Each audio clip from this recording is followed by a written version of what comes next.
ब्रह्मानन्दम्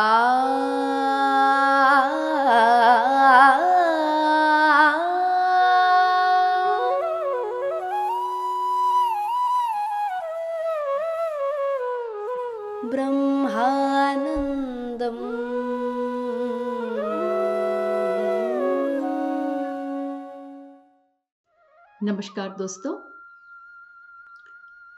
Brahmanandam show में एक बार आपका फिर स्वागत करती हूँ।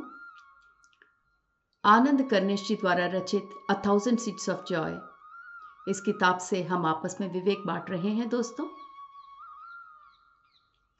आज के एपिसोड में हम एक नए अध्याय से हम प्रारंभ कर रहे हैं। पिछले एपिसोड में हमने घायल स्त्री तत्व और घायल पुरुषत्व के बारे में जाना। अब हम अध्याय 10 प्रारंभ कर रहे हैं, जिसका नाम है सशक्त स्त्री तत्व और सशक्त पुरुषत्व, जिसे हम अंग्रेजी में कहते हैं empowered feminine and empowered masculine. तो पिछले कुछ एपिसोड हमने घायल पुरुषत्व और घायल स्त्री तत्व कैसा होता है, किन कारणों के वजह से स्त्री तत्व और पुरुषत्व घायल हुआ, किस प्रकार समाज एक हेल्दी समाज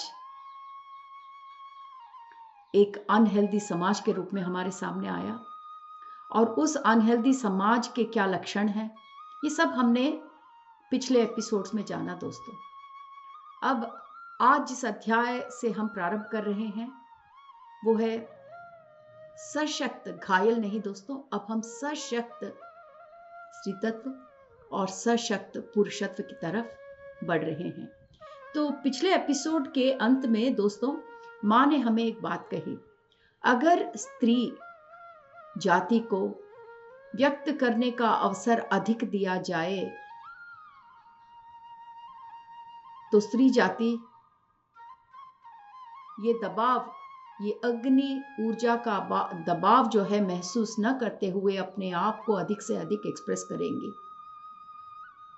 तो माँ ने हमें ये बताया कि स्त्रियों को अधिक एक्सप्रेस करना है और पुरुषों को उस एक्सप्रेशन को रिसीव करना है। जब समाज में ये दोनों चीजें होने लगेंगी, तब हम देखेंगे कि समाज में ये जो घायल स्त्री तत्व और घायल पुरुषत्व के कारण जो असंतुलन पैदा हुआ है, वो धीरे धीरे बदलकर एक संतुलन समाज के रूप में सामने आएगा। आज हम ये जानेंगे कि सशक्त स्त्री तत्व और सशक्त पुरुषत्व क्या है। ये अध्याय के प्रारंभ में आनंद कर्णेश जी माँ से ये प्रश्न पूछ रहे हैं कि माँ, सबसे पहले हमें आप ये बताइए कि दिव्य स्त्री तत्व और दिव्य पुरुषत्व क्या है। दोस्तों, भले ही ये अध्याय सशक्त स्त्री तत्व और सशक्त पुरुषत्व के बारे में है, पर हमें इसे मूल से जानना जरूरी है। और इसे मूल से जानने के लिए आनंद कर्णेश जी ने ये प्रश्न हमारे सामने रखा है। ये प्रश्न माँ से पूछते हुए वो हमें दिव्य स्त्री तत्व और दिव्य पुरुषत्व के बारे में जानकारी दे रहे हैं। तो आनंद कर्णेश जी के ये प्रश्न का समाधान माँ के मुख से सुनते हैं। आइए।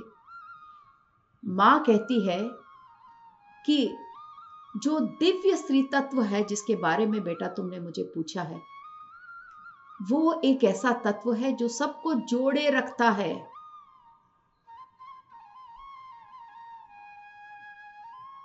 वो एक ऐसा तत्व है जो बहता है, जिसका बहाव है।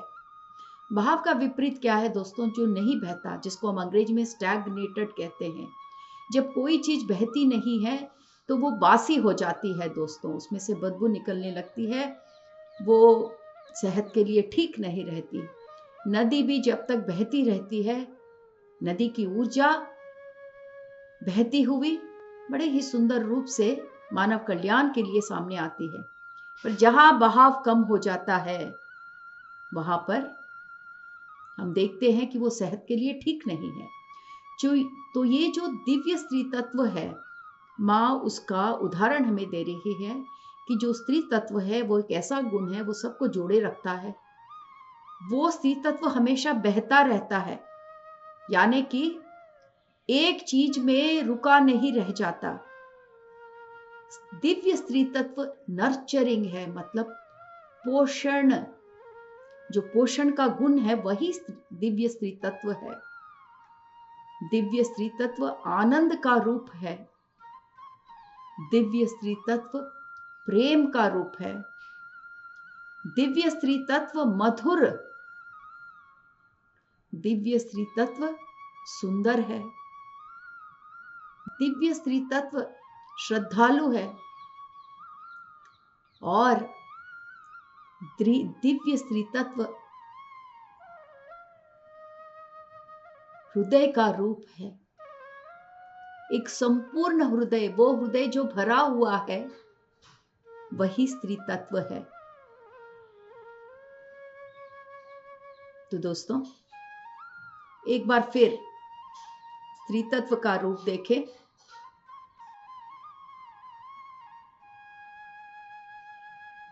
दिव्य स्त्री तत्व को इतने शब्दों के माध्यम से हमारे सामने इतने खूबसूरती से लाया जा रहा है दोस्तों। अब माँ दिव्य पुरुषत्व को हमें समझाने की कोशिश करते हुए कह रही है कि जो दिव्य पुरुषत्व है वो मुक्त है, वो उपस्थित है, वो स्टेबल है, यानी कि वो डगमगाता नहीं है, वो सृजनात्मकता से भरा हुआ है। दिव्य पुरुषत्व, दिव्य पुरुषत्व सबकी रक्षा करता है। दिव्य पुरुषत्व एक कॉन्फिडेंट एनर्जी है। दिव्य पुरुषत्व निश्चल है, शांत है। दिव्य पुरुषत्व बलवान है।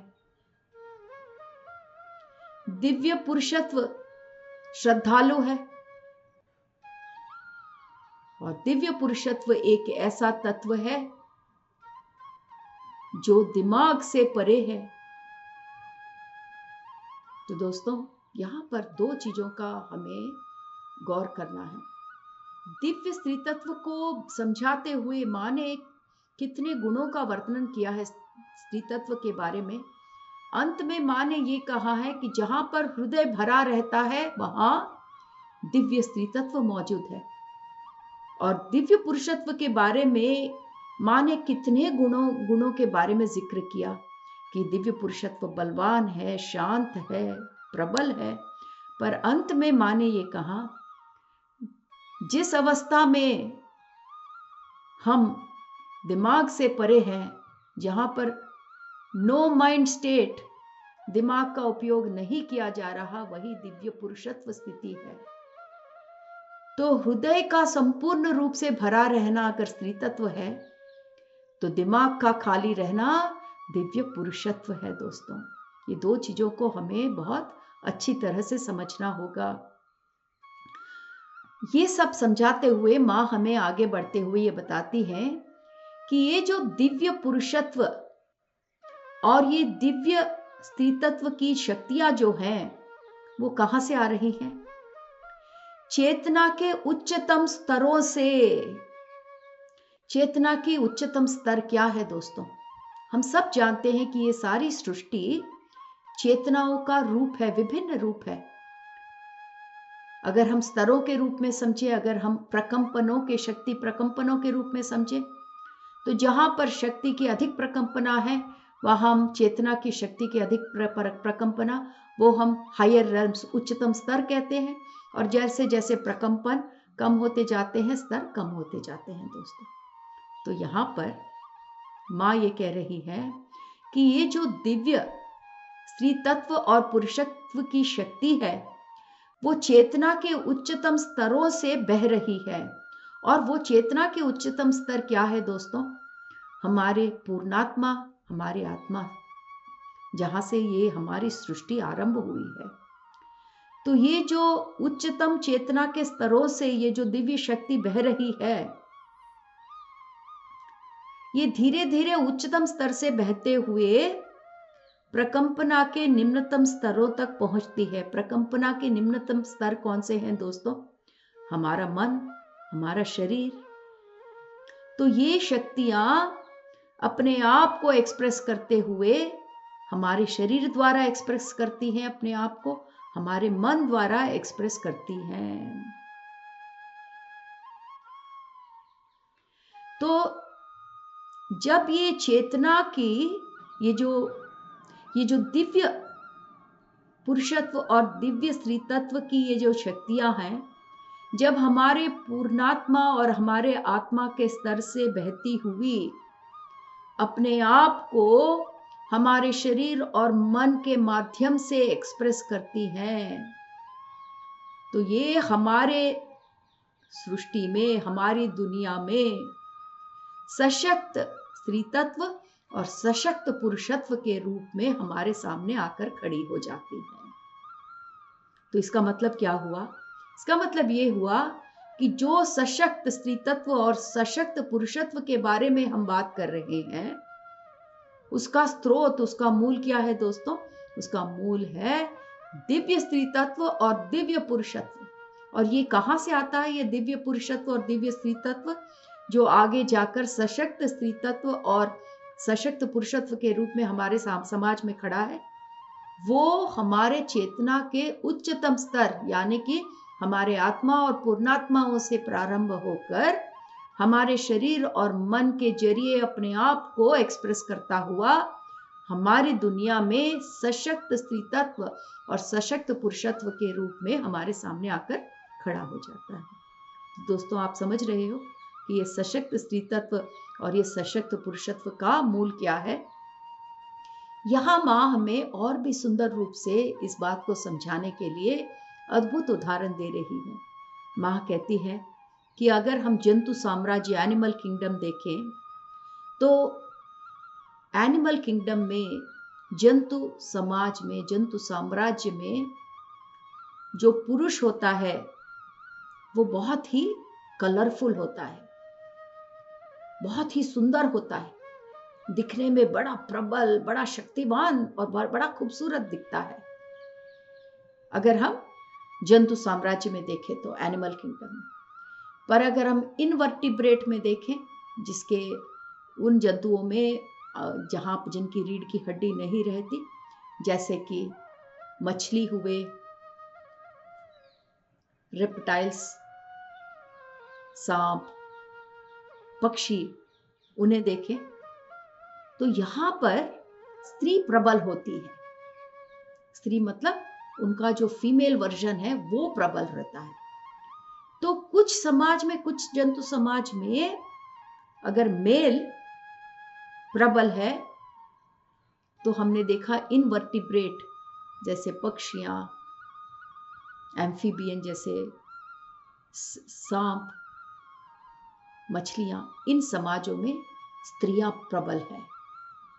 तो मां कहती है कि जिस प्रकार प्रकृति ने इन समाजों में कहीं पुरुष को शक्तिवान बनाया तो कहीं स्त्रियों को शक्तिवान बनाया, तो अगर आप जंतु साम्राज्य को गौर से देखेंगे तो उन समाजों से काफी कुछ सीखने को मिलता है। जब आप इन समाजों को ध्यान पूर्वक, गौर पूर्वक देखना शुरू करोगे, तब आपका हृदय संपूर्ण रूप से खुलकर सशक्त स्त्री तत्व और सशक्त पुरुषत्व की जो शक्तियां हैं उसको भली भांति समझना शुरू कर देगा। तब आप ये समझ पाएंगे कि चाहे वो स्त्री हो या पुरुष, हर एक में सशक्त स्त्री तत्व और सशक्त पुरुषत्व की शक्तियां मौजूद रहती हैं। और ये जानने के लिए हमें हमारे प्रकृति का सहारा लेना पड़ेगा।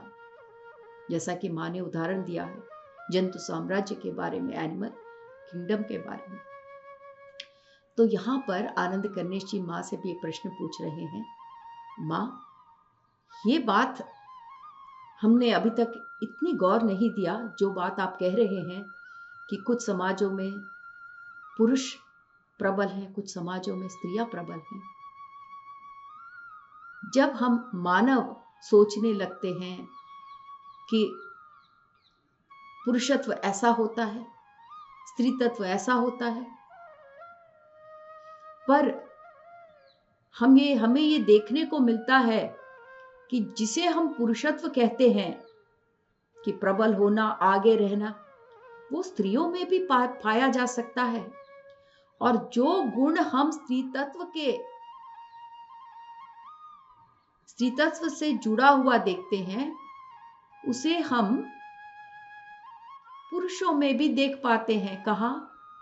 एनिमल किंगडम, जंतु साम्राज्य में, जंतु पुरुषों में भी। जब हम पुरुष कहते हैं मेल, जंतु साम्राज्य में जो मेल्स हैं उसमें हम फीमेल के गुण देख पाते हैं, और कई बार जो फीमेल्स है उसमें हम मेल के गुण देख पा रहे हैं। ये हमारे मानव के समझ के थोड़ी परे है। जैसा कि माँ ने कहा कि जब हम देखते हैं कि जंतु साम्राज्य में जो उनके मेल है वो बहुत स्ट्रांग है, बहुत सुंदर है, बड़ी सुंदरता का रूप है। वह सुंदरता तो हमारे लिए स्त्री रूप है, तो वो पुरुष में कैसे? और इसी प्रकार जैसे कि हमने माँ ने बताया कि कुछ इनवर्टिब्रेट्स, कुछ जंतु जिनकी रीढ़ की हड्डियां नहीं होती, जैसे कि नाग, मछली, वहां पर उनकी जो फीमेल पॉपुलेशन है वो बड़ी स्ट्रांग है। पर हमारे लिए स्ट्रेंथ सिर्फ पुरुष के लिए साध्य है, किस प्रकार वो स्त्रियों में हो सकता है?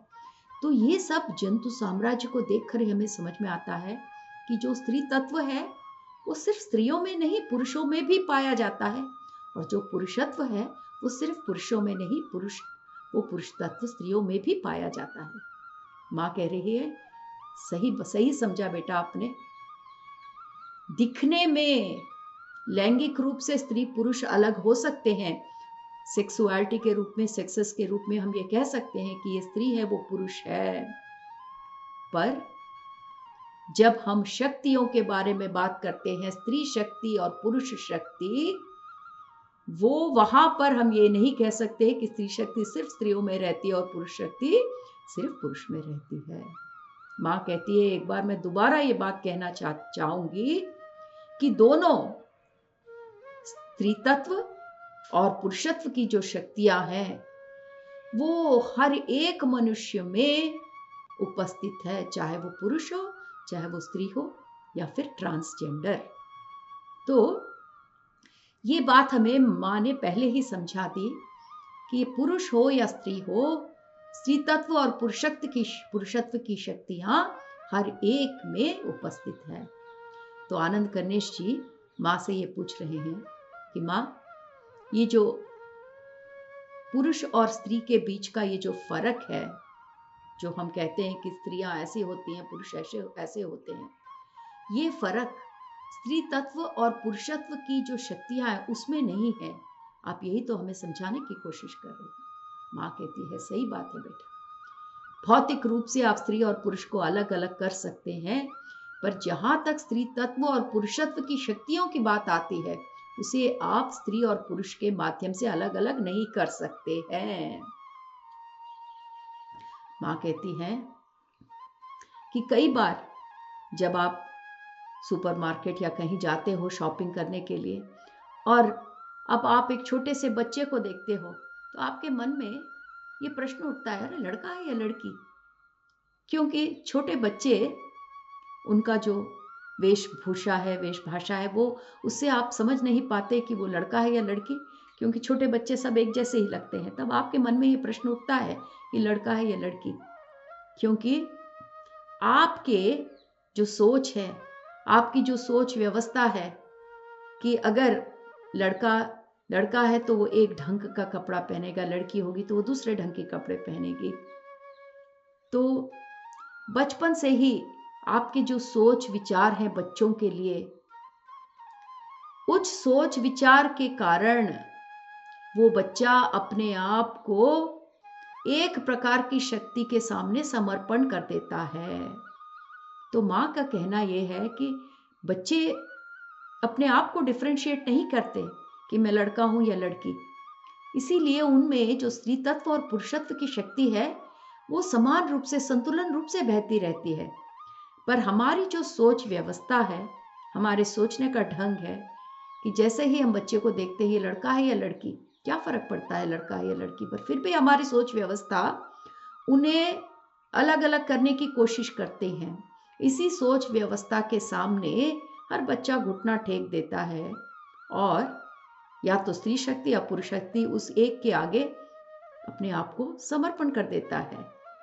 तो माँ कहती है कि प्राचीन समय में जब हम मातृसत्तात्मक समाज की बात करते हैं प्राचीन समय में, तो माँ कहती है एक बच्चे का पोषण किस प्रकार किया जाता था, इस प्रकार ताकि उनके अंदर की स्त्री शक्ति और पुरुष शक्ति एकदम बैलेंस रहे। तो कोई भी उस बच्चे को कि तुम लड़का हो, देखने में तुम्हारे लैंगिक रूप से तुम लड़का हो तो तुम्हें सिर्फ यही करना चाहिए, ऐसी बातें कभी भी नहीं की जाती थी। या फिर अगर लैंगिक रूप से कोई लड़की है तो उनके सामने ये प्रस्ताव नहीं रखा जाता था कि आप स्त्री हो तो आपको यही कार्य करना है, दूसरा कार्य नहीं। तो प्राचीन समाज में हर एक बच्चे को संपूर्ण रूप से पोषण का अवसर मिलता था। उनके अंदर की स्त्री तत्व और पुरुषत्व की शक्तियों को समान रूप से, बैलेंस रूप से उन्हें बड़ा किया जाता था। लैंगिक रूप से, भौतिक रूप से वो लड़का है या लड़की, इसका उन बच्चों पर कोई प्रभाव नहीं होता था। माँ कहती है आप उन लोगों के बारे में सोचिए जो एनलाइटेंड है। ऐसे कई लोग हैं जो बचपन में ही एनलाइटेंड हो गए हैं। तो ये जो एनलाइटेंड है, जिनका आत्म साक्षात्कार हो गया है, उन्हें आत्म साक्षात्कार के बाद ये बात का कोई फर्क नहीं होता कि वो स्त्री है या पुरुष, या सामने वाला स्त्री है या पुरुष, क्योंकि वो किसी प्रकार के सोच व्यवस्था से जुड़े नहीं हैं। वो उनके मन में ये बात साफ है कि जो स्त्री पुरुष का जिक्र ये समाज कर रहा है वो उनके भौतिक अवस्था पर निर्भर करता है और किसी पर नहीं। पर ये जो आत्म साक्षात्कार प्राप्त किए हुए लोग हैं वो भली भांति समझते हैं कि हर एक में स्त्री तत्व और पुरुषत्व समान रूप से उपस्थित है, पर समाज की सोच व्यवस्था के कारण लोग अपने आप को किसी एक शक्ति के आगे समर्पण करके अपने आप में असंतुलन बना लेते हैं। तो